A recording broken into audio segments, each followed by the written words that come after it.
Hello everyone. So today in this video, I'm going to show you how do you top up your Wise card. So let's get into the video. So in order to top up your Wise card, you just simply have to add in money to your account, to your Wise account. So let me show you how you do that. So once you have logged into your Wise account, all you have to do is to add in money. Just click on your currency account.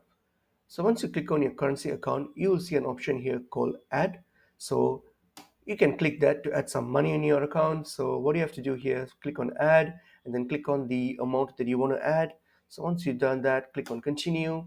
All right, oh sorry, so let's just put a add an ad, so I mean add an amount. So click on continue, and here it's going to ask you for some verification, like how do you I mean not verification, I mean payment. So how are you going to make the payment? So you just choose whatever option that best suits you, and then continue with the payment. So once you're done with the payment, then your balance will be added to your Wise account. And then if you have enough balance in your bank, in your Wise account, then you can that will reflect on your Wise card as well, and you are all good to use your Wise card. So I'm pretty sure that's pretty much straightforward, and I hope this video is helpful to you guys. I'll see you guys in another video soon. Thank you.